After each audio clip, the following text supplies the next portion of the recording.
안녕하세요. 저는 PTC 코리아의 김동근입니다. 오늘은 저희 엔캐드 솔루션 중에 설계 최적화 솔루션인 BMX에 대해서 한번 자세히 알아보고요. 사실 설계 환경에서 많은 설계 변수를 통해서 설계 최적화해야 될 일이 많이 발생되는데요. 설계자들은 사실 시행착오와 이터레이션을 통해서 설계의 최적값을 찾는 환경에 처해 있습니다.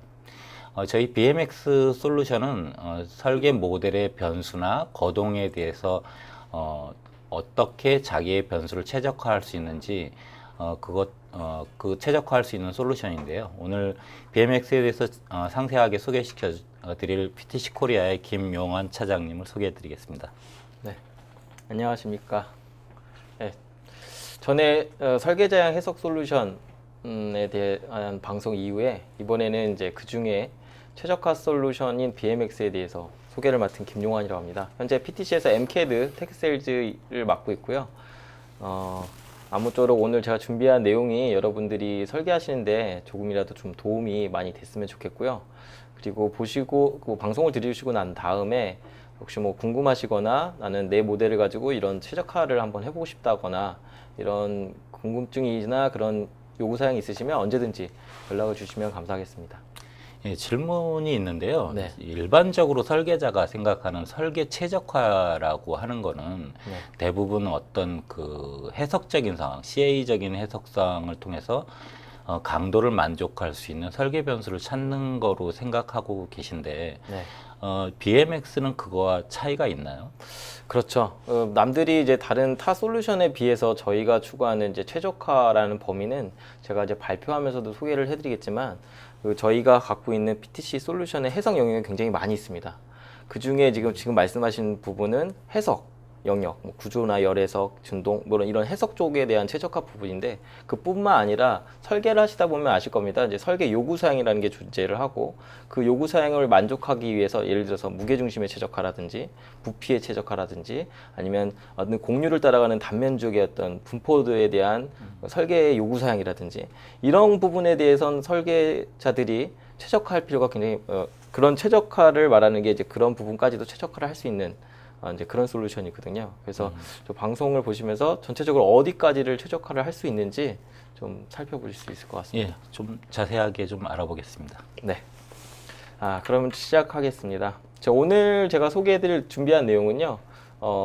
일단 왜 설계 최적화 솔루션이 필요한지에 대한 부분하고 그리고 저희 PTC에서 제공하는 최적화 솔루션에 대한 소개와 함께 BMX를 활용한 다양한 설계 최적화 방법에 대해서 데모로 통해서 좀 보여드리려고 합니다. 설계 최적화 솔루션이 왜 필요할까요? 제가 좀 재밌게 한번 이렇게 꾸며봤는데요. 요즘 뭐 네이버 포스트라든지 많이 유용한 아이콘을 좀 넣는데 자 이렇게 좀 생각을 해볼게요. 나는 매일 야근을 한다. 왜 야근할까요? 그리고 설계 변경은 계속해서 변경이 되고 있어요. 그건 또 왜 변경이 이렇게 많이 이루어지고 있을까요? 그리고 이제 설계 일을 하시다 보면 이런 경우가 많죠. 이제 개발 기간이라는 게 이제 뭐 정해져 있으니까 시간이 없으니까 일단 여기까지 한대 이 컨셉으로 일단은 프로토를 제작을 한다든지 그로 인해서 또 다른 또 설계 변경이 이루어지고 이런 문제가 많이 발생을 하죠. 좀 구체적으로 봤을 때 이런 생각을 한번 해봤으면 좋을 것 같아요. 나는 제품 설계 최적화를 하고 있는가에 대한 생각. 여러분 지금 바쁘신 업무 와중에 이렇게 방송을 보시는데 같이 함께 생각을 해보고 어떤 답을 찾을 수 있는 시간이 되었으면 좋겠거든요. 또 하나는 다양한 설계 검토에 어려움이 있습니다. 하나의 치수만 변경해도 이렇게 변경이 되는데 또 다른 영향을 받는 치수들을 어떻게 변경을 할 것인가.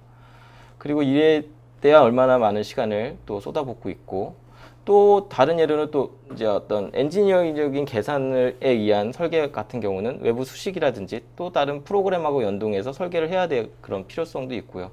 또 많이들 강조하죠. 원가 절감해야 되는데 강도는 만족해야 되고 해석 요구 조건을 만족하면서 무게는 또 최소화해야 된다. 이런 걸 어떻게 해결할 수 있을까에 대한 생각을 좀 같이 해보고 필요성을 좀 느끼셨으면 좋겠습니다. 그래서 네. 질문이 있는데요. 저도 설계를 오래 하면서 사실은 설계의 어떤 값을 갖고 엑셀에 넣어서 다시 계산하고 그 계산 결과를 만족하지 못하면 또 설계 변경해서 뭐 예를 들어서 뭐 단면의 이너시아라든지 아니면 무게 중심이라든지 이런 것들을 많이 해봤는데요. 그러면은 그런 외부랑 인터페이스 된다라는 거는 어느 정도까지 인터페이스가 된다는 겁니까? 네, 좋은 질문인데 이게 나중에 제가 데모를 통해서 상세하게 좀 보여드릴 거지만 일단 기존에 그냥 드는 생각으로는 수작업 같은 경우는 일일이 그런 값을 설계 데이터를 값을 엑셀에다 입력을 한다든지 다 입력을 해서 결과값 도출을 해서 그 값을 가지고 다시 모델에다가 타이핑을 쳐서 입력하는 이런 방식인데 크리오에서는 이제 BMX를 사용하시게 되면 엑셀에 해당하는 그 설계에 해당하는 치수와 엑셀에 해당하는 그 값을 이제 선택만 해주시게 되면 자동으로 이제 모델의 어떤 치수가 변경이 되게 되면 엑셀하고 자동으로 연동이 돼서 결과값이 바로 모델에 반영하게끔 되는 자동적으로 이렇게 이루어진다고 보시면 됩니다. 이터레이션이 돌 수 있다라는 거예요. 네, 네. 근데 사실 엑셀을 저도 많이 써봤지만 네. 엑셀이라는 게 셀의 조합들이잖아요. 네, 사실은 맞습니다. 그 수식이 잘못될 수도 있고 네. 어떤 미스타이핑이라는 게 발생될 수 네, 있는데 맞습니다. 그 엑셀 말고 혹시 다른 솔루션도 갖고 있나요? 네. 이제 제가 이제 쉽게 설명을 드리기 위해서 엑셀하고 연동하는 부분 잠깐 설명을 드렸고요. 그리고 저희 솔루션 중에 메스캐드라고 엔지니어링 공학 전용 문서 작업을 할 수 있는 그런 솔루션이 있습니다. 그 이제 아시는 분도 많이 아시겠지만 메스캐드 같은 경우는 엑셀에서의 어떤 그런 복잡한 수식이 아니라 이제 수학적 기호 그대로 자연 수학 기호 그대로를 그 문서에다가 표현을 해서 내가 이제 해당되는 값이 잘못됐는지 안 됐는지를 한눈에 보시면서 결과값을 도출할 수가 있습니다. 나중에 데모 내용이 포함되어 있죠? 네, 준비했습니다.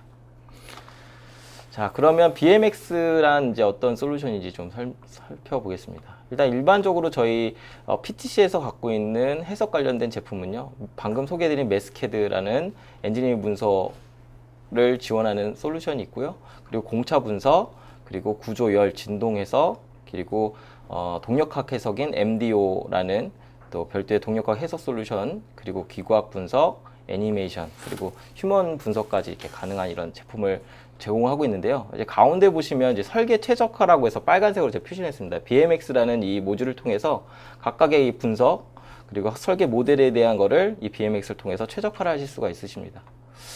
일단 구체적으로 BMX가 뭔지 요약을 잠깐 해보면 일단 설계마다의 그 설계 요구사항이 있을 겁니다. 그리고 그 목표에 도달하기 위한 최적화 문제, 그걸 해결해주는 솔루션이다 라고 보시면 될 것 같고요.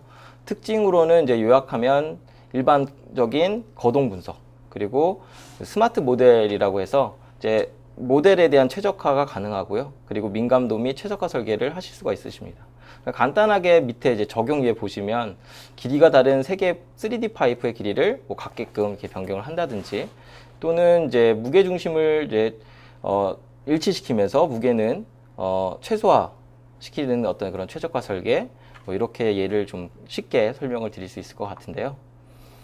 뭐 이제 엑셀에 대한 어떤 수작업에 의한 뭐 계산에 의한 모델 변경과 이제 BMX를 사용했을 때 차이점을 제가 간단하게 비교를 해봤는데요. 왼쪽에서 보시는 것처럼 이렇게 어떤 수작업 계산을 할 경우에는 한쪽 치수만 변경을 하면은 좀 단순할 수 있어요. 하지만 실제 모델에 존재하는 거는 2D, 3D적인 어떤 설계 치수가 많기 때문에 굉장히 어렵죠. 그래서 BMX를 사용하게 되면 다양한 시나리오를 모색해서 어떤 설계 변경에 어떻게 영향을 미치는지를 판단해서 어떤 그런 목표에 충족하는 모델링을 하실 수가 있으십니다. BMX의 주요 이제 분석을 할 수 있는 유형은 측정, 그리고 모델, 형상, 사용자 정의 분석, 외부 분석 연동, 디자인 스터디 이렇게 볼 수가 있는데요.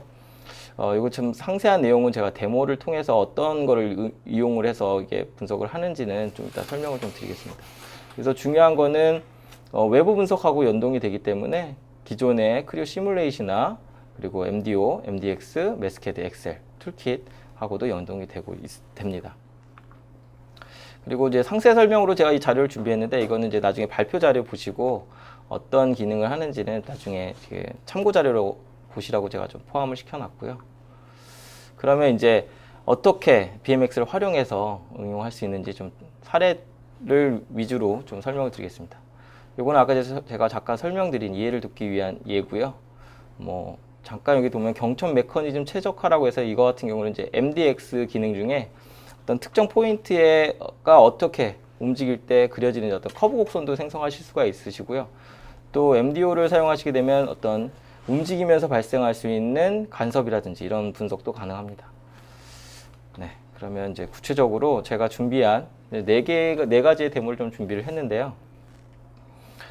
일단 첫 번째로 이제 비헤비어 모델링, 그러니까 BMX를 모델링하는 방법은 어떻게 되는지 간단하게 좀 설명을 드리고요.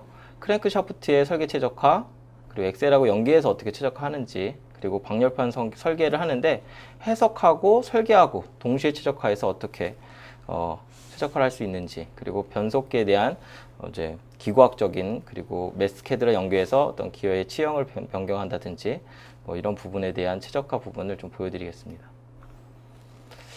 일단 비헤이브 모델링 프로세스의 이해인데요. 일단 뭐 굉장히 제가 쉬운 예로 한번 준비를 해봤습니다. 그래서 자전거 무게 중심의 최적화를 어떻게 하는지, 그래서 BMX를 활용해서 이렇게 할 수가 있다고 하는데요. 주요 이제 쓰였던 여기서는 측정, 질량의 특성, 또 무게 중심을 분석 피처로 저장을 해서요. 그리고 어떤 치수가 무게 중심에 어떻게 영향을 미치는지를 분석을 해서 실현을 어떻게 최적화를 할 수 있는지인데요. 한번 동영상을 통해서 한번 보겠습니다. 자, 보시면 이제 자전거 모델인데요. 일단 제가 이 부분은 프로세스를 이해하기 위해서 좀 쉽게 좀 준비를 했습니다. 첫 번째로 이 전체 모델이 갖고 있는 중량에 대한 분석을 합니다. 이렇게 하게 되면 이제 분석 피처로 형태로 저장을 하시게 되면 오른쪽 위쪽 탭에 보시면 피처라고 이제 탭이 있습니다. 피처 탭으로 가보시게 되면 이게 내가 여기서 매개 변수로 가져갈 값들을 이렇게 선택해서 가져가실 수가 있습니다. 여기 보시면 이제 모델의 질량이라든지 질량 중심의 점을 피처 형태로 가져가실 수가 있으십니다. 그래서 네. 모델의, 그러니까 이 자전거 모델의 무게 중심점을 피처로 저장하는 거네요. 네, 맞습니다. 예. 그래서 좀 보기 쉽게 하기 위해서 이제 크리오의 장점인 모델 트리얼에다가 해당되는 매개 변수 값을 제가 표시를 한 거고요. 이제 잘 사용하시는 분은 저걸 기능을 많이 사용하실 텐데, 저 이제 현재 중량이라든지 정보를 바로 보실 수가 있고, 제가 이번에 할 거는 중간에다가 이 무게 중심에 해당하는 길이를 측정하려고 하는데 관계식을 한번 사용해서 그 해당되는 치수를 입력하려고 합니다. 옵셋 값에다가 제가 D2라고 이렇게 입력을 했죠. 해당되는 이 거리 값을 이렇게 관계식을 이용해서 관계식으로 바로 추가를 하실 수가 있으신데요. 이렇게 하시게 되면 항상 그 중간 지점의 데이터가 이제 만들어지게 되고요. 그래서 이 중심에 되는 데이터하고 무게 중심점과의 거리를 이제 분석 피처로 생성을 해서 최적화를 수행을 하려고 합니다. 아, 지금 자전거의 바퀴와 바퀴 사이의 중심면을 네. 무게 중심점을 그 중심으로 가게 하려고 하는 네, 원을 맞습니다. 쓰네요. 네. 그래서 중심점과의 거리를 이렇게 측정을 하신 다음에 이거를 이제 분석 피처로 제가 저장을 했고요. 그리고 제가 민감도 분석이라는 게 있습니다. 여러분이 이제 민감도 분석이 뭔지 잘 헷갈리실 수 있는데, 민감도 분석은 이제 내가 원하는 어떤 목표 값에 어떤 치수가 어떻게 영향을 미치는지를 먼저 분석을 합니다. 최적화 분석을 하려고 하면 이 치수의 범위라는 걸 선정을 해줘야 되는데, 이제 그거를 좀 더 범위를 좀 줄이기 위해서 민감도 분석을 먼저 수행을 하죠. 그래서 해당되는 디스턴스에 대해서 저 치수가 어떻게 영향을 미치는지 먼저 이렇게 분석을 하실 수가 있으세요.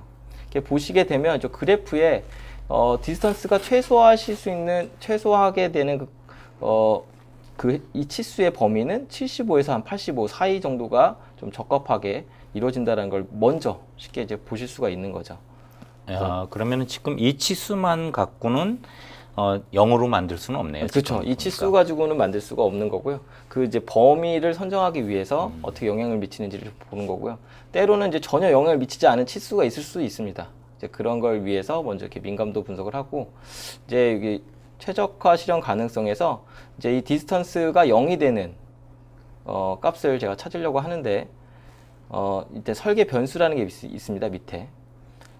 그래서 설계 변수에서 제가 아까 지정했던 이 중심에 영향을 미칠 수 있는 그런 변수의 값을 이렇게 입력하게 되고요.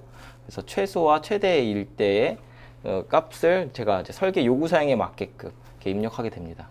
어느 정도 범위 내에서 변경이 가능하게끔 이렇게 지정을 하시게 되면 그 범위에 있는 값을 가지고 계속 이제 자동으로 계산을 하면서 목표에 가장 만족하는 그 값으로 설계 변수 값을 찾아주게 되는 거죠.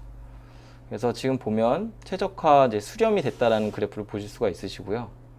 이렇게 돼서 확인을 누르시게 되면 자동으로 모델이 업데이트가 돼서 그 최적화된 치수로 변경이 된 걸 보실 수가 있습니다.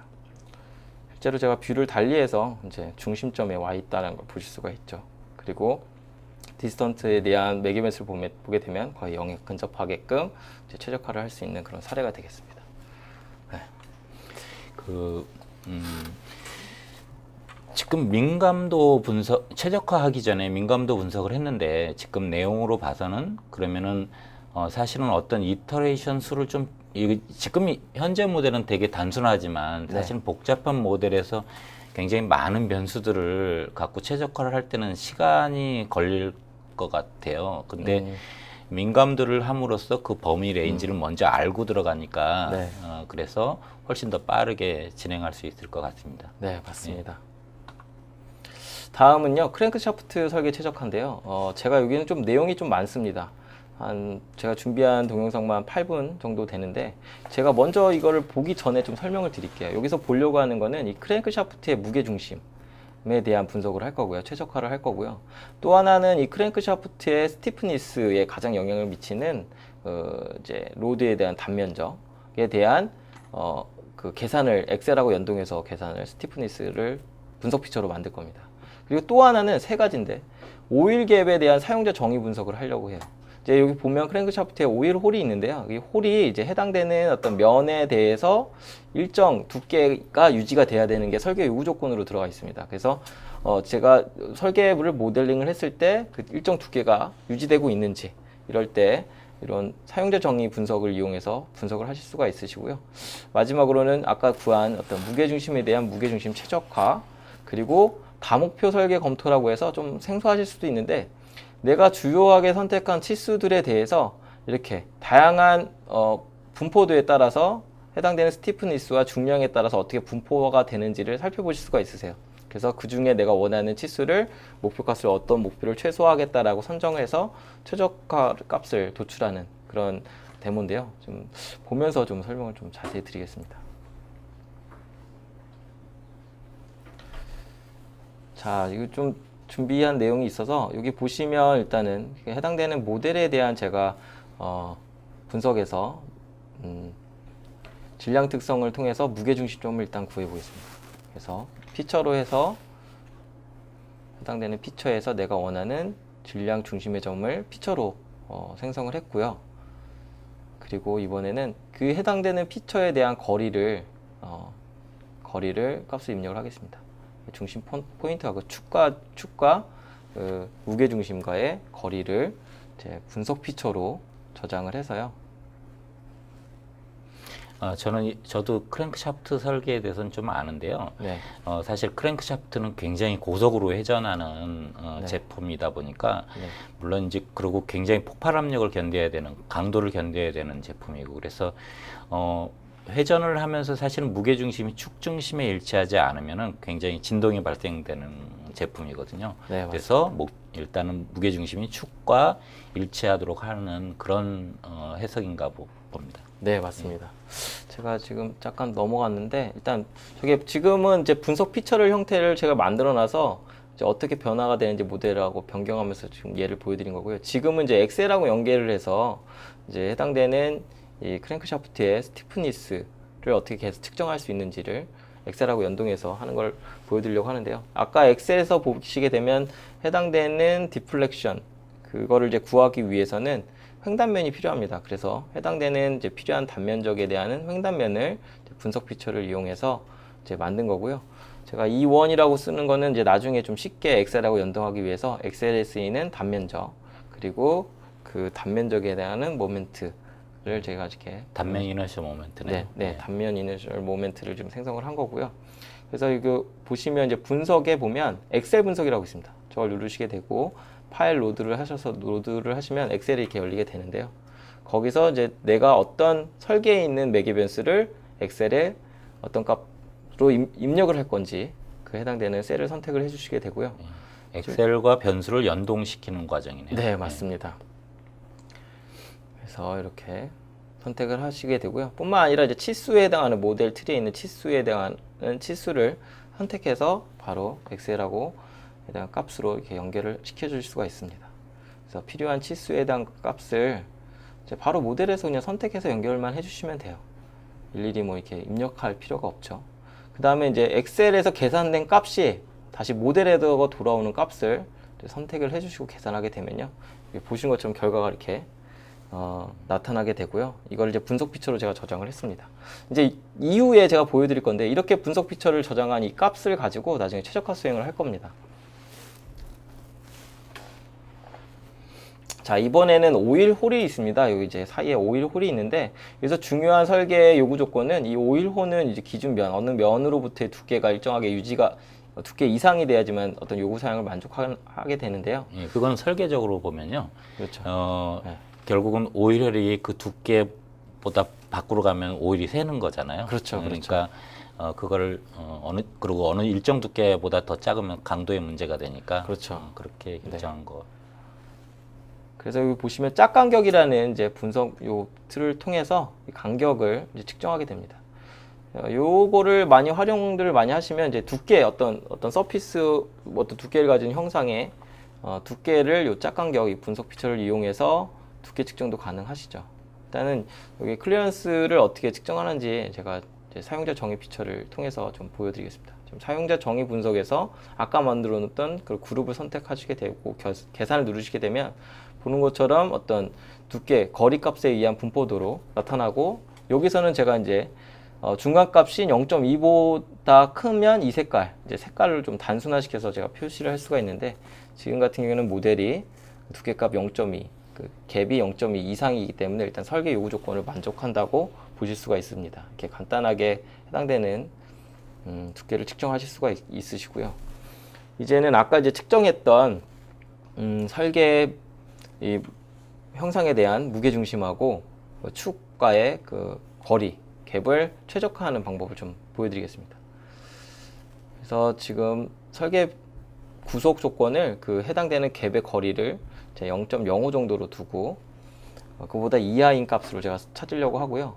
해당되는 치수인 값을 모델 트리에서 바로 선택을 하셔서 몇 개의 설계 인자를 선택을 하게 됩니다. 이 설계 인자는 이제 이 무게의 중심점에 영향을 미치는 그런 설계 요구 조건의 설계 변수인 거죠.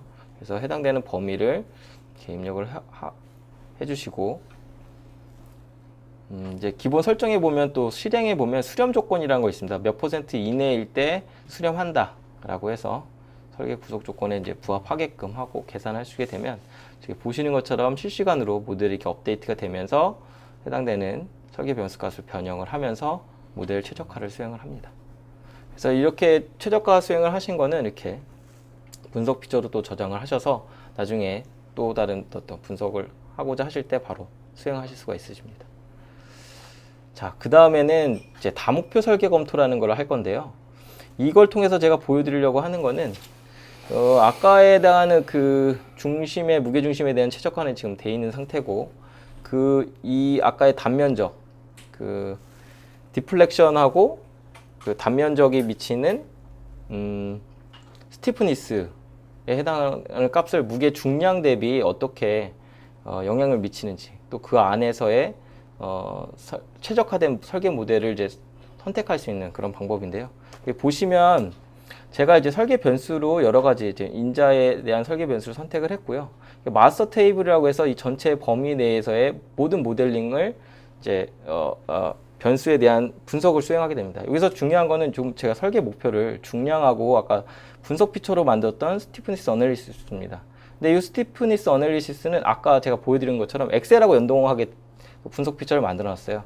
그래서 이 범위 내에서의 이 설계 목표에 해당하는 값을 이제 도출을 하는데 엑셀하고 바로 자동으로 연계돼서 분석된 결과를 나타내 주게 됩니다. 예, 지금 요 내용 잠깐 이제 더 진행하시기 전에 네, 잠깐 멈출까요? 예, 보니까 지금 기본적으로 어떤 최적화라는 거는 아까 여태까지 설명하신 거에는 무게 중심을 어떤 축 축에 맞춰라 이런 어떤 단일화된 목표, 여러 가지 변수는 물론 여러 가지 변수를 선택했지만, 근데 지금 하시는 거는 보니까 뭐 무게 중심을 맞추는 것뿐만 아니고 여러 가지 목표, 뭐 중량은 최소화하면서 어떤 강도를 유지하게 한다든지 이런 네. 여러 가지 목표를 할 수 있는 방법이네요. 네, 맞습니다.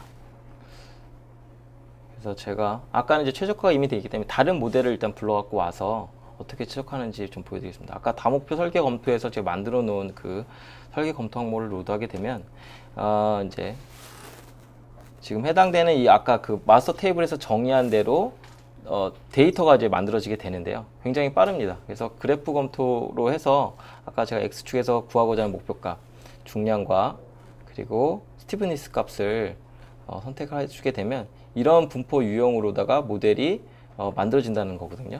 중량에 따른 스티프니스의 분포도 이렇게 이제 아까의 그 변경할 치수들 세 가지를 이제 변경해 가면서 이렇게 만든 거고요. 지금 범위가 너무 작은 것 같아서 좀 범위를 좀 더 높여서 제가 이제 테이블을 좀 더 범위를 넓히게 되면 전체적으로 이런 경향을 띠게끔 만들어진다는 거죠. 그래서 저는 좀 여기 안에서 이 테이블 안에서 몇 개의 설계 인자 값을 좀 범위를 좀 수정을 해서 설계 요구 사항에 맞는 뭐 이제 질량 값은 3.5에서 3.75로 두고 그리고 스티프니스는 이제 해당되는 이 값의 범위에 맞는 결과값을 나는 찾겠다라고 해서 구속 조건을 주게 됩니다. 그러면 그 구속 조건에 맞는 결과값만 지금 보실 수가 있고요. 여기 보시면 한 53개 정도의 결과가 나왔네요. 그래서 그래프로 보시면 이런 분포들을 띄게 됩니다. 이 중에서는 제 여기서 요구 조건은 중량은 이제 최소화하면서 이제 스티프니스 값은 원하는 목표 값을 최소화할 수 있는 그 값을 원하는 거기 때문에 해당되는 그 값에 대해서 이제 베스트 디자인이라고 해서 최소화 옵션을 이제 선택해 주게 되면 여기 보시면 이제 하나의 결과값을 이제 얻은 걸 볼 수가 있죠. 그래서 이런 어떤 다목적 설계 검토라는 게 이제 이사님께서 설명해 주신 것처럼 다양한 어떤 설계 목표 값에 대해서 검토를 이렇게 테이블 형태로 어느 값을 어느 범위로 두고 목표 값을 어떤 걸 최소화를 시킬 건지 이런 분석을 통해서 최적화된 모델을 검토하실 수가 있는 거죠. 그리고 이렇게 검토화된 모델은 이제 최고의 디자인, 이 최적화된 디자인이라고 해서 이렇게 따로 모델로 저장을 하실 수가 있으십니다. 그래서 다양한 설계 검토에 대한 그 모델을 이렇게 다양한 컨셉별로다가 생성하실 수 있는 그런 장점이 있다고 볼 수 있겠습니다. 네. 예. 다소 좀 어려웠나요? 지금 뭐 네. 실제로 어떤 거를 수행할 수 있냐가 중요한 거고, 실제로 이런 수행하기 위한 그 메뉴의 사용법들은 따로 좀 교육을 받으셔야 되겠네요. 네. 이어서 이제 방열판 설계하고 해석하고 동시 최적화하는 방법을 좀 설명을 드리겠습니다. 이 부분이 이제 뭐 다른 솔루션도 좀 갖고 있다라고 좀 생각이 드는데요. 이제 설계와 해석하고를 이제 연계해서 이제 최적화하는 방법인데요. 좀 동영상을 보면서 좀 설명을 드리겠습니다. 자, 이 방열판 같은 경우는 일단 기본적으로 제가 해석을 수행을 했던 거는 일단 모달 해석을 수행을 했습니다. 이제 일반적으로 이거는 뭐 기본적으로 모델 해석을 하게 되면 이제 결과가 어떻게 나오는지 쉽게 결과값을 보실 수가 있는데 이걸 이제 사전에 제가 분석 수행을 한 건 아니고 이제 보여드리기 위해서 이렇게 결과가 나왔다는 걸 보여드린 거고요. 실질적으로는 이제 여기서 요구 조건은 이 해당되는 표면적과 그리고 도달하고 하는 표면적과 그리고 표면적을 너무 높이게 되면은 일단 모달 분석에 대한 해석값이 너무 크게 나오거나 이렇게 요구사항을 만족시킬 수가 없는 그런 상황이 발생하거든요. 그래서 그거를 동시에 최적화하는 방법입니다. 그래서 일단 제가 분석 피처를 만들어 놨고요. 여기서 제가 최적화하고자 하는 값, 일단 서페이스 에어리어는 121 정도로 나는 서페이스 에어리어를 그렇게 가져가려고 하고, 또 하나는 모달 분석에 해당한 값은 2500 헤르츠로 이제 분석을 하고자 할 때 기존에 이제 모델에서 변경할 수 있는 설계 변수 값을 범위를 이제 선택해 주게 됩니다. 그리고 나서 이제 해석 수행을 하시게 되면요, 자동으로 서페이스 에어리어하고 모델 분석에 대한 해석 피처 이 두 가지의 그 목표 값을 충족시키는 해석을 자동으로 수행하게 됩니다. 이렇게 해석까지 같이 수행을 하면서 모델을 변경하고 해석 수행하고 모델 변경하고 해석 수행 이거를 동시에 지금 이루어지고 있는 거거든요. 보시면 모델이 조금씩 업데이트가 되면서 해석 분석을 수행을 했고요. 보시는 것처럼 내가 원하는 서피스 에어리어 값 그리고 모델 분석에 해당하는 헤르츠 값을 구하신 것을 보실 수가 있으십니다. 이렇게 해석하고도 이제 전에 한번 제가 설계자형 해석이라고 해서 설계자도 굉장히 쉽게 해석을 수행할 수 있다라는 부분을 설명드렸는데 이게 모델하고 바로 해석하고 연계해서 어떤 구조 해석 같은 경우는 특정 부분에 대한 응력 집중 값을 몇 이하로 두겠다. 뭐 이렇게 해서 해석을 수행하게 되면 R 값을 변경시킨다든지 두께 어떤 리브 값을 변경하면서 해석 수행을 자동으로 돌릴 수가 있는 거죠. 자, 그 다음에 이제 변속기 설계 분석인데요. 이거 같은 경우는 제가 보여드리려고 한 거는 일단 변속기의 어떤 메커니즘, 이제 움직임에 의해서 발생할 수 있는 그 움직임에 있는 동적 간섭 이런 것도 검토가 필요할 때가 있고요. 그런 것에 대한 검토 부분하고요. 또 하나는 이제 매스캐드랑 연계를 해서 어떻게 이제 기어의 치형을 이제 변경을 한다든지 매스캐드와 연동되는 부분 그리고 기어 치형을 이제 변경을 했을 때 해석 결과가 이제 비교해서 어떻게 달라지는지 이런 부분을 좀 준비를 해봤습니다. 일단 동적 분석은요, 이제 좀 쉬운 부분이라서 좀 빠르게 좀 살펴보겠습니다.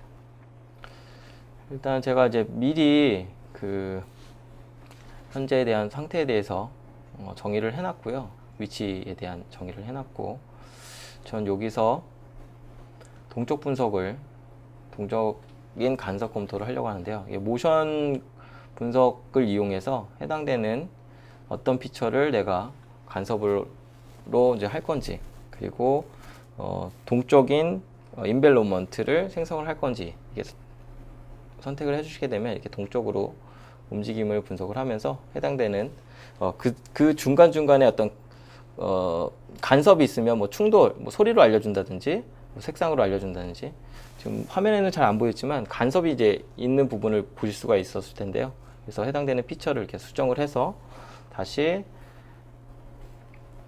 아까 했던 동적 분석을 수행을 하시게 되면 간섭이 없다는 것을 최종적으로 확인하실 수가 있습니다. 지금 인벨롭을 보고 있는데요. 사실은 설계 측면에서 보면은 어떤 뭐 정형적인 어떤 그 왕복이나 회전 이런 것들이야 인벨롭을 볼 필요 없지만 왕복과 회전이 겹친다든지 이런 경우에 사실은 주변 부품과 간섭되는지 그런 것들이 굉장히 중요한 설계의 변수라고 생각됩니다. 그래서 지금 현재 이 인벨롭은 보니까 정밀하지는 않는 것 같은데 이 정밀도를 계속 올릴 수가 있나요? 네, 있습니다. 품질이라고 해서 포락성 품질을 이쪽에서 높여서 좀 더 고품질의 어떤 값을 구하실 수가 있으시고요. 그리고 이거를 또 피처 형태로 저장을 하실 수가 있으세요. 그래서 그 일반 우리 이제 뭐 익스트루드라든지 이런 피처 형태로 형상을 저장을 하신 다음에 그 형상을 가지고 그 형상을 이제 회피하는 설계를 하실 수가 있으신 거죠. 자, 그러면 이어서 매스캐드와 연계는 어떻게 되는지도 좀 한번 보여드리겠습니다. 일단 제가 여기서 분석을 할 게 몇 가지가 있는데요. 일단은 인풋 샤프트에 대한 속도를 이제 기존에 있던 값에 대해서 속도에 대한 값을 제가 입력을 해줬고요. 그래서 이 속도 값을 가지고 아웃풋에 해당하는 샤프트에 대한 아웃풋은 어떻게 나오는지를 비교를 좀 해보려고 하는데요. 그 중간에 이제 매스캐드랑 연계를 해서 기어에 대한 형태라든지 피치 뭐 이런 걸 수정을 해보려고 합니다. 그래서 분석 피처에는 이제 메저라는 기능이 이제 추가가 돼서 내가 측정하고자 하는 부분에 대한 항목을 이제 선택만 해주시게 되면 그거에 해당하는 이제 결과값을 계산하실 수가 있으시거든요. 이게 이제 BMX의 기능 중에 하나인데 인풋 샤프트에 해당하는 속도에 따른 결과, 이쪽 샤프트에 해당하는 결과적인 속도 비교가 어떻게 나는지 기어의 형태에 따라서 이런 거를 비교를 바로 하실 수가 있으십니다. 사실은 이런 속도 변화는 물론 인풋 측의 속도 변화도 중요하지만 기어의 몇 단이냐 그리고 치형의 모듈 값들 뭐 이런 것들에 영향을 받는데 네. 지금 요것들을 어떤 그 메커니즘적으로 구현을 다 한 거네요, 모델적으로. 네, 맞습니다. 예. 그리고 지금 이제 또 설명하신 것처럼 그 부분에 대해서 이제 매스캐드랑 연동을 해서 이제 기어에 대한 형태, 타입이라든지 피치, 뭐 특성 값들을 이제 변경하실 수가 있는데요. 이게 보시면 지금 잠깐 넘어갔는데 제가 약간 뒤로 가서 다시 한번 보여드리겠습니다. 그래서 제가 사전에 여기 분석 피처로 매스캐드랑 연동된 분석 피처를 하나를 만들어 놨습니다. 이걸 잠깐 살펴보면은 이제 프라임이라고 해서 매스캐드의 제품명이고요. 이제 프라임 어널리시스라고 해서 이게 보시게 되면 매스캐드에 해당하는 그 값을 불러 갖고 와서 파라미터에서 파라미터를 이제 매스캐드로 보내고 매스캐드에서 계산된 값을 다시 파라미터로 가져오실 수가 있으시거든요. 그래서 제가 지금 이미 가져온 거를 좀 로드를 했고요. 매스캐드를 보시면 어떤 거냐면 기어에 대한 계산 수식입니다. 그래서 보시는 것처럼 이 이미지라든지 계산 수식을 이렇게 쉽게 입력을 해서 요 해당되는 값은 이제 크리오에서 입력되어지는 값이고요. 이제 헬리컬 기어인지 스퍼 기어인지 뭐 그런 해당되는 입력 값을 인풋을 하게 되면 이 계산식에 의해서 해당되는 결과 값들이 이제 보시는 것처럼 기어의 사이즈라든지 이빨의 개수라든지 이런 해당되는 값들이 다시 프로이로 연결이 되게 해서 모델을 업데이트 하실 수가 있으십니다. 그래서 제가 이렇게 했고요. 이 부분은 좀 넘어가고, 네, 이렇게 결과값을 가져온 걸 보실 수가 있으시고요. 그 다음에 실제로 제가 이제 그 어떻게 해서 매스캐드랑 자동으로 연계가 돼서 모델이 업데이트가 되는지 보여드리겠습니다. 지금 현재 보시면 기어 형태가 스퍼 기어이실 거예요. 스퍼 기어인데 제가 기어 파라미터 테이블을 열어서 해당되는 타입을 한번 변경을 해보겠습니다. 트랙 타입을 제가 3으로 변경을 했고요. 그리고 기어 타입을 이제 헬리컬 기어 타입으로 이미 정의되어 있던 헬리컬 타입으로 변경을 했습니다. 그래서 이게 업데이트를 해보시게 되면 지금 스퍼 기어에서 자 보시는 것처럼 여기 헬리컬로 바뀌고 제 타입 1에 대한 헬리컬 기어로 변경이 됐고 해당되는 값들이 이렇게 자동으로 업데이트되고 모델까지 업데이트된 걸 보실 수가 있습니다. 이렇게 되면 이제 이렇게 변경된 어떤 이 피치, 이 값을 가지고 다시 구동 분석을 다시 수행을 하실 수가 있으시죠. 그래서 구동 분석을 하시면서 아까 예전에 했던 기어 타입 스퍼 기어와 헬리컬 기어 있을 때 인풋 대비 아웃풋 샤프트의 어떤 속도 비교 이런 걸 하실 수가 있으십니다. 그래서 이 부분은 이제 해당되는 아까 변경했던 다이아미터 값을 다시 입력을 해준 거고요. 그래서 어떻게 변화가 되는지를 보시게 되면 제가 좀 분석을 하게 되면 이렇게 인풋 대비 아웃풋에 샤프트되는 속도 비교를 하는데 이제 첫 번째 결과하고 두 번째 결과를 제가 비교해봤습니다. 인풋에 대한 속도 대비 이제 첫 번째 스퍼 기어일 때랑 이제 헬리컬 기어일 때의 속도비를 이렇게 보실 수가 있으신 거죠.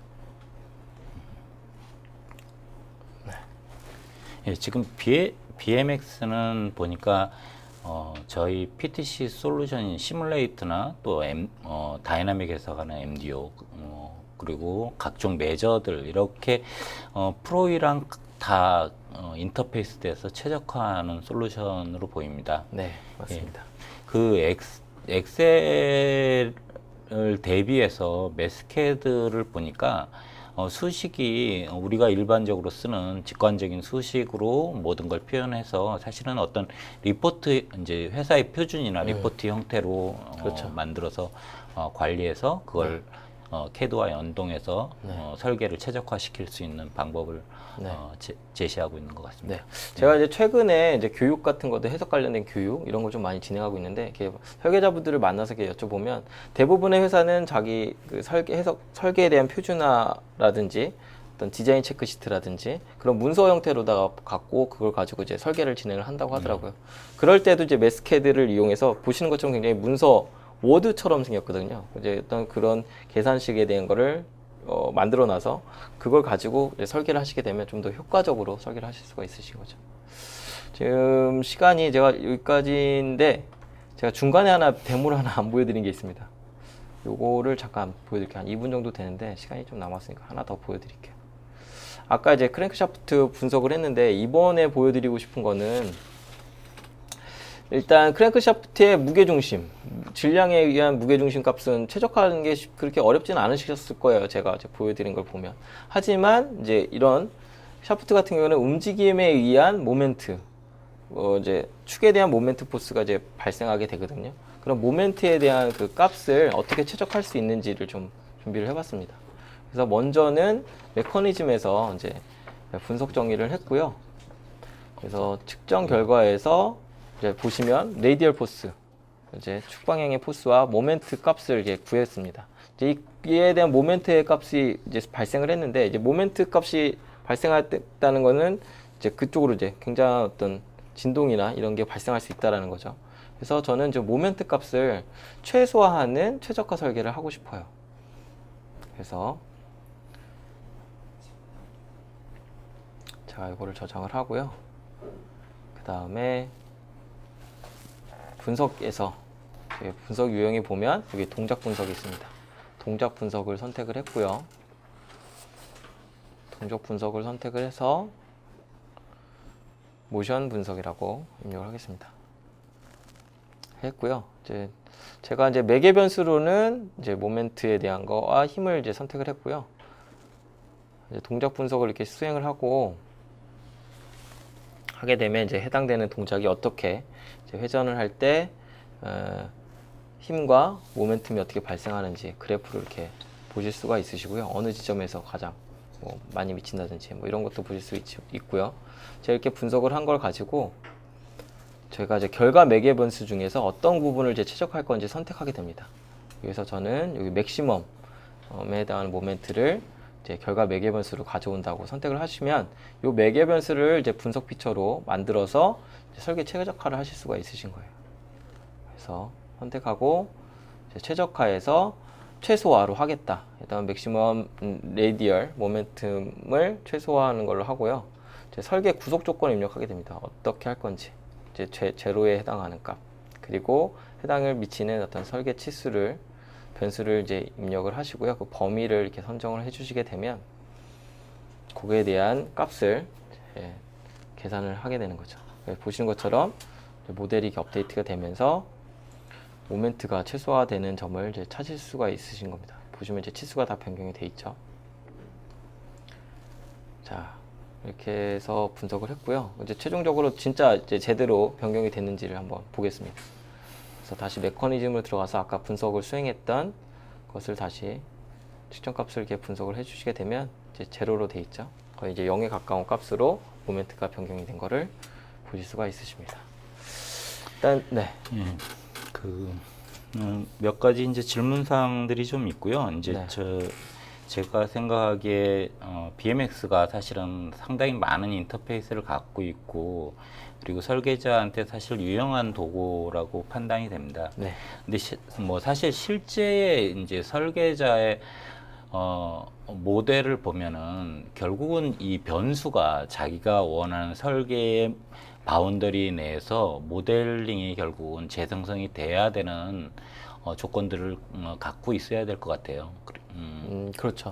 그래서 사실은 설계자는 자기가 설계하는 어떤 디멘전들을 모델링을 할 때 그 디멘전이 어떤 베리에이션을 갖고 있을 때 사실은 그거를 고려해서 하긴 하는데, 설계 막판에 되면 사실은 많이 모델이 이제 무거워지고 재생성이 안 되는데, 그럼 설계 모델이 이제 결국은 재생성이 된다는 조건 하에 무거운 경우에 이 BMX로 할 때 속도 같은 경우는 어떤가요? 제가 아까 제 동영상에서 엑셀 연계라든지 매스케트 연계해서 그리고 다목적 설계 검토 이걸 보여드렸는데 거의 제가 보여드린 속도로 결과 분석이 나오게 됩니다. 그리고 그 해당되는 피처에 대한 값을 너무 좋게만 얘기하시는 것 근데 같은데. 근데 해석 이제 이런 건 있어요. 이제 해석하고 연계를 하게 되면 해석에서의 이제 분석 시간이라는 게 절대적으로 필요한 시간이 있지 않습니까? 이제 그럴 때는 제가 아까 보여드린 모달 분석 같은 경우는 저도 이제 데모를 픽을 하면서 보여드리는데 시간이 꽤 걸립니다. 각각에 해당되는 설계 치수를 변경하면서 분석 수행을 계속하고 해당되는 결과값을 비교를 하기 때문에 그런 거는 시간이 좀 걸리죠. 보통 이제 그런 거는 설계자분들이 이제 업무가 끝날 때라든지 퇴근하기 전에 그렇게 한번 걸어놓고 다음날 와서 이제 확인하고 뭐 이런 형태로 분석을 하시죠. 그래서 사실은 이걸 잘 적용하는데 어떤 스킬이 좀 필요한 것 같은데, 아까 이제 민감도 분석 같은 경우는 좋은 예인 것 같아요. 사실 굉장히 많은 변수들을 갖고 최적화하려고 하면은 상당한 시간이 걸리기 때문에 미리 이제 각각의 디멘전에 대해서 민감도 분석을 한 다음에 가장 목표치에 이제 재생성을 해놓고 그리고 나머지를 갖고 최적화하면은 솔빙 그렇죠. 시간을 굉장히 줄일 수 있을 것 같아요. 네, 그것도 하나의 방법이죠. 예, 사실 제가 이제 자동차의 파워트레인을 이제 설계하는 회사에 이제 프로젝트를 오래 했는데, 네, 네. 그러니까 그 템플릿 이제 그러니까 설계 지식 기반의 어떤 설계 시스템을 구축하는 프로젝트를 했는데, 사실 BMX가 굉장히 많은 네. 곳에서 적용을 하고 있습니다. 그래서 특히 뭐 매니폴드 같은 경우는 궤적에 따라서 어떤 단면적의 변화, 아까 오일홀 같은 그런 네. 것들, 그리고 뭐 엔진 같은 경우는 엔진 밸런스가 굉장히 중요하기 때문에 엔진 밸런스를 최적화하는 이런 방법들, 뭐 이런 것들이 많이 적용이 돼 있고 실제로 설계자들한테 굉장히 유용한 걸로 이제 생각되고 있습니다. 질문들이 몇 가지 좀 있는데요. 네. 이 끝하니까 끝난 것 같잖아요. 아, 네. 제가 이거 잠깐 예. 재밌으려고 좀 예. 설계 최적화 요즘 대세죠. 딱 예. BMX면 끝난다. 좀 보여드린 거고요. 이제 질의응답 좀 받겠습니다. 이제 기술 적용에 따른 사용자의 숙련도에 차이가 있나요? 그러니까 사용자 숙련도에 따라서 이걸 BMX를 적용하는데 어떤 차이가 있는지 물어본 것 같은데요. 아, 네. 제 생각에 이제 그 기능은 이제 습득해서 배우면 되지만 어떻게 보면 그 설계적인 그 퀄리티가 상당히 중요한 것 같아요. 그렇죠. 예, 네. 그래서 BMX의 메뉴를 익히는 과정들은 그렇게 오랜 시간이 걸리지 않지만 자기가 어떻게 설계적으로 지식을 갖고 있느냐가 상당히 중요한 것 같은데. 네, 맞습니다. 예. 그리고 또 이제 BMX 지금 기존에 뭐 모듈 갖고 계신 고객분도 계시고 또 이제 사용을 해보고 싶은 고객분도 계실 텐데 일단 저 같은 경우는 제가 설계할 때는 제 방법을 좀 말씀드리면 일단 BMX 갖고 있는 분석 피처라든지 설계 유형 이런 거를 좀 공부를 했고요. 그 다음에는 내 모델에 어떻게 적용할 것인지는 보통 이제 회사에서 요구하는 설계 요구 사양이라든지 디자인 체크시트라든지 이런 게 있습니다. 그러니까 어느 범위 내에서 얘를 설계를 해야 된다라는 범위라는 게 주어질 거고요. 그리고 목표값이 있잖아요. 뭐 이제 강성이라든지 뭐 무게중심이라든지 이런 것을 이제 목표값을 설정하시고 이제 응용해서 이제 모델링 하실 수가 있거든요. 크게 어렵지가 않습니다. 이제 한번 뭘 하면 좋을까를 고민을 해보시고 어떻게 선택해서 난 어떻게 최적화를 할 것인가를 이제 목표를 설정하시면 금방 이제 해보실 수 있을 거라고 생각이 들고요. 또 이제 자체적으로 그런 걸 이제 공유를 많이 해야죠. 설계자들끼리 스터디도 하고 또 표준화된 어떤 그런 걸 만들어서 서로 이제 그런 시간을 많이 가지면 좀 도움이 될 거라고 생각이 듭니다. 여기 좀 좋은 질문이 하나 있는데요. 이제 외부 데이터, 즉 뭐 스텝이나 IGS 등의 파일을 불렀을 때도 사용이 가능한지 질문하셨는데, 예, 저희가 사실은 한 몇 달 됐는데요. FMX에 대해서 이기종 캐드를 협업하는 FMX에 대해서 소개해드린 적이 있는데, 네. 요 부분은 FMX를 뭐 사실은 지금 프로이를 만든 데이터 정도만큼 그렇게 원활하진 않지만 FMX를 좀 이용하면은 네. 가능한 부분도 상당히 있어 보입니다. 네. 예. 이제 저희도 예전에는 이제 뭐 다른 솔루션 같은 경우는 스텝 IGS면 그냥 치수도 없고 파라미터도 없고 하지만 저희가 이제 다이렉트로 모델 형상을 변경할 수 있는 솔루션 FMX를 활용하시게 되면 어떤 부분에 대한 형상을 FMX로 정의를 해놓고 거기다 FMX로 정의를 하시면 치수 제어가 다 가능하시거든요. 그렇게 해서 최적화를 할 수도 있다고 좀 생각이 듭니다. 예를 들어서 FMX는 이런 그 중립 포맷뿐만이 아니고요. 이제 카티아든 유지든 뭐 네. 솔리드웍스든 다 불러서 형상 기반의 어떤 모델링 기법이기 때문에 네. 이제 다 가능한 걸로 생각이 듭니다. 네. 여기 뭐 조금 그 질문이 3D 템플릿 모델링을 상업적으로 만든 모듈 중에 하나인 것 같은데요. BMX를 적용하기 위해서 3D 모델링의 설계 변수를 사전에 정의하고 튜닝 작업을 해야 되는지, 아니면 BMX를 사용하기 위한 사전 준비 작업은 대략적으로 무엇이 있는가요? 아까 잠깐 제가 설명드렸지만 템플릿에 응용하면 되게 좋죠. 그렇지만 BMX는 프로이와 BMX가 있으면은 기본적으로 베이스 솔루션으로 일반 모델링도 다 가능하고요. 네. 그다음에 이제 미리 정해야 되는 거는 설계하면서 변수를 BMX와 연동시키도록 이제 정의하시면 될 것 같아요. 이제 그 사용하기 위한 준비 사항은 제가 일단 아는 거는 자기가 변경하고자 하는 범위 내의 모델링이 재생성이 되는 게 가장 기본인 것 같아요. 네, 그렇죠. 그 다음에 뭐 또 네. 특별한 게 있나요? 뭐 특별한 건 없고요. 일단 BMX가 있으면 아까도 보여드렸지만 방금 말씀하신 치수에 대한 변경 범위, 그거에 대한 정의랑, 또 하나는 유용하게 쓰시는 것 중에 사용자 정의 분석 피처를 만드실 수가 있어요. 아마 사용자 정의 모델링은 아실 거예요. 근데 사용자 정의 분석 피처라고 해서 어떤, 아까 지금 잠깐 보여드린 두께 체크를 예를 들면, 두께 체크를 하려고 하면 항상 서피스에 해당하는 어떤 포인트가 있어야 되고, 그 포인트에서 수직 방향인 어떤 뭐 축을 만들고, 그 축에서 또 다른 서피스에 해당하는 거리 값이라든지 이렇게 분석 피처를 만들게 되면 그거 가지고 사용자 정의 분석을 쭉 하실 수가 있는 거죠. 그런 사전 작업은 내가 어떤 의도하는 바에 따라서 만들 필요가 있습니다. 예, 이 질문은 그러니까 기본적으로 BMX를 적용하기 위해 특별히 사실은 할 내용은 없고, 네, 네. 이제 모델의 유연성을 어느 정도 확보해야 되는 것 정도밖에는 없어 보이네요. 네. 예, 바로 BMX를 응용 가능하실 것 같습니다. 네. 지금 이제 시간이 한 9분 정도 남았는데요. 교육 단계는 몇 단계가 있고 며칠 정도 소요되는지 알고 싶습니다. 그리고 크레오가 있으면 BMX만 추가하면 되나요? 아니면 시뮬레이션이 있고 BMX가 추가돼야 되는 건가요? 요 혹시 교육 과정 며칠 교육 과정인지 과정이 아세요? 제가 교육 부서는 아닌데 3일 과정. 네, 3일 과정 정도 있었던 예. 걸로 알고 있습니다. 네. 예. 그래서 이제 크리오에 BMX만 추가하면 되는데, 여기 이제 만약에 매스캐드랑 연동한다든지, 네. 아니면은 해석 쪽 CA 쪽과 연동한다든지, 그리고 다이나믹 해석하는 쪽과 연동하려면은 그 모듈도 이제 같이 필요하십니다. 그렇죠. 이제 네, 그렇죠. BMX와 프로이만 있으시면은 이제 아까 설명드린 어떤 그 중량이라든지 분석 피처로 또는 어떤 관계식에 의한 그런 것들, 그리고 유저 디파인 어나리시스 정도가 이제 수행이 되고요. 이제 확장시키려면 이제 해석 모듈과 이제 매스캐드 같은 모듈이 필요하게 되겠습니다. 마지막 질문인데요. 이제 바꿀 수 있는 설계 변수가 5개라고 가정할 때 최적 설계 시 몇 번의 해석을 반복하는지요?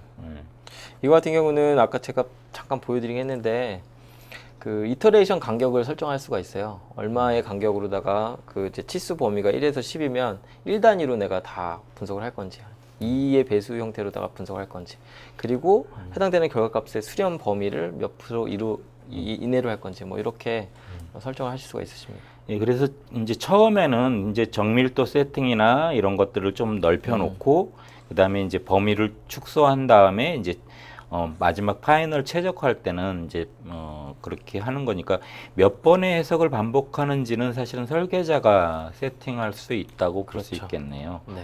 그래서 좀 사용적인 팁이라고 보시면은, 일단 아까 말씀드린 건 민감도를 먼저 하고, 그래서 몇 개의 변수는 좀 고정시켜 놓고, 5개라고 그러면 한 2-3개는 민감도로 분석해서 이제 고정시켜 놓고, 나머지 3개 갖고 최적화를 하면 되는데, 결국은 그 팩토리얼 수라고 볼 수 있을 것 같아요. 기본적으로 이제 목표에 대한 보관법 방식을 사용하고 있는데, 그 몇 개의 변수냐에 따라서 사실은 수행 횟수가 이제 결정되겠습니다. 그리고 정밀도 세팅이나 네.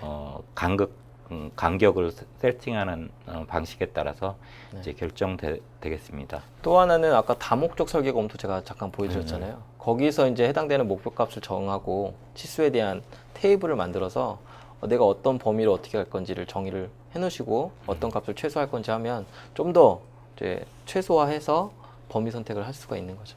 예. 뭐 질문 또 있으신가요? 예. 네.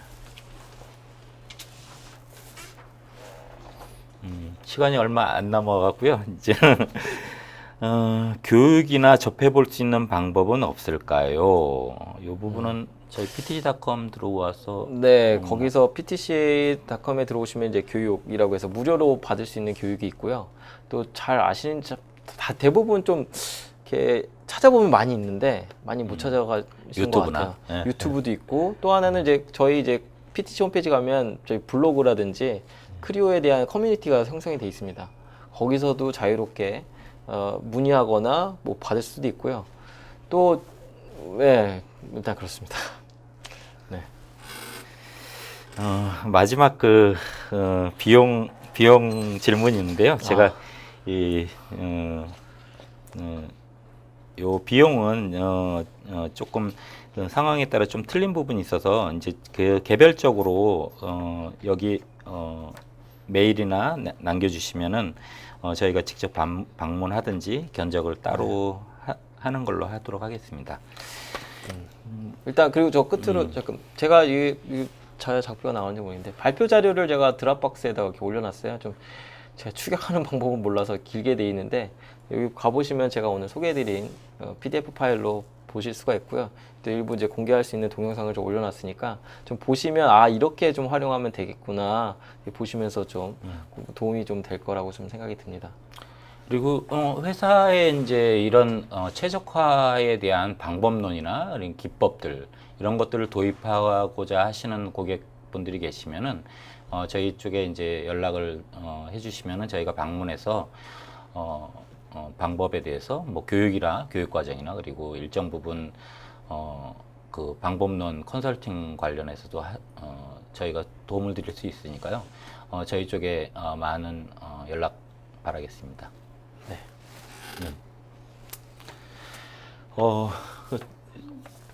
네. 마지막으로 저희가 소정의 이제 상품을 드리니까요. 이제 설문조사에 이제 아마 지금 제가 금방 말씀드린 저희 도움이 필요하신 것들에 대해서 이제 남기셔도 되고요. 설문조사에 응하시면은 저희가 소정의 선물을 드리도록 하겠습니다. 그리고 제가 이제 PTC에 CAD 모듈들이 굉장히 많습니다. 이제 기본적으로 있는 모듈들이 뭐 제가 수를 다 헤아릴 수 없을 정도로 많은데요. 이제 사실은 제가 가장 사랑하는 모듈이 이제 거동 분석을 해서 설계 최적화하는 BMX 모듈입니다. 그래서 응용 범위가 사실은 굉장히 무궁무진하고 설계의 어떤 퀄리티를 올릴 수 있는 가격 대비 밸류가 있는 중요한 솔루션인 것 같아요. 그리고 뭐 아까 이제 그 질문에도 나왔지만 이제 다이렉트 모델링 기법을 이용하면은 일정 부분 그 모델의 플렉서빌리티가 없는 모델이더라도 지금 이제 들은 아이디어인데요. 가능해 보일 것 같습니다.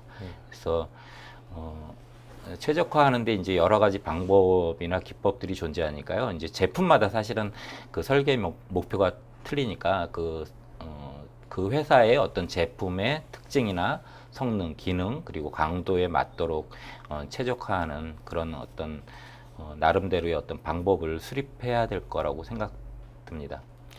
뭐 또 다른 질문 없으신가요? 네. 그래서 오늘 사실은 굉장히 이제 그 급하게 진행돼서 좀 이해 안 가시는 부분들이 있으실 수 있는데요. 그래서 뭐 설계적으로 고민되는 부분들이 있으면 저희 쪽에 이제 연락처를 남기시고 이제 그러면 저희가 방문하든지 전화 드려서 같이 이제 저희 솔루션을 사용하는 고객들이니까 저희가 최대한 서포트를 할 수 있도록 노력하도록 하겠습니다. 네. 예.